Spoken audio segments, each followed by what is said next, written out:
જય માતાજી મિત્રો, હું છું એનપી સોલંકી સુરતથી. તો આજનો મારો બીજો પ્રશ્ન છે કે મહેસાણાથી નવસારી સુધી આપણે આવતી વેળાએ એક એવું સિટી છે કે જે સિટીની અંદર બહુ ખતરનાક વાસ મારે છે. સમજો કે 5 કિલોમીટર બાકી હોય અને એની સ્મેલ ચાલુ થઈ જાય છે, તો તમારા ઘણીવાર તો એવું લાગે છે કે આપણને વોમિટ થઈ જાય. અને એ મહેસાણાથી નવસારી સુધી એની વચ્ચેની અંદર આવે છે, બરાબર છે. તો મિત્રો એ તમારે કમેન્ટ કરીને તમારે જણાવવાનું છે કે કઈ સિટી છે અને કયું એ સિટીનું નામ છે. બાકી ગુજરાતી હશો તો ગુજરાતીઓને તો બધી ખબર આરી હશે જ, બરાબર. તો તમને કેમ લાગે છે આપણા વિડીયો? તમે જુઓ છો, કમેન્ટ કરો.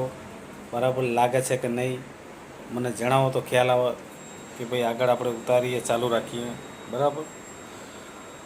તો આજનો અમારો પ્રશ્ન છે એનો તમે કમેન્ટમાં જવાબ આપો અને જય માતાજી લખતા રહો. તમારું નામ, તમારા ગામનું નામ, તમારા શહેરનું નામ, તમે શું જોબ કરો છો, કેમ છો, મજામાં છો, બધી માહિતી આપતા રહો. આવીને તમામ પ્રકારની માહિતી હું તમને આપતો રહીશ. થોડુંક માર્ગદર્શન આપતો રહીશ. થોડુંક માર્ગદર્શન તમે આપો, થોડુંક આપણે આપીએ. એમ કરી અને એકબીજા મળી અને આ જિંદગી આપણે ગુજારીએ. પણ રહેવાનું તો હંમેશા ખુશીથી જ.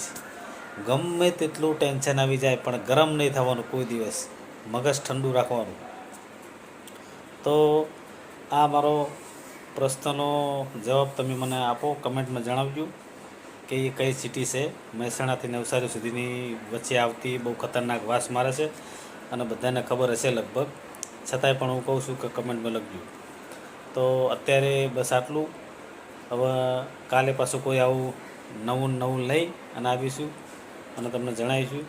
અને કાલે વિડીયામાં મેં કીધું હતું ને કે ભાઈ સુરતથી પાલનપુર સુધીમાં એ કઈ સિટી છે, જે સિટીનું નામ છે આપણું ઊંઝા.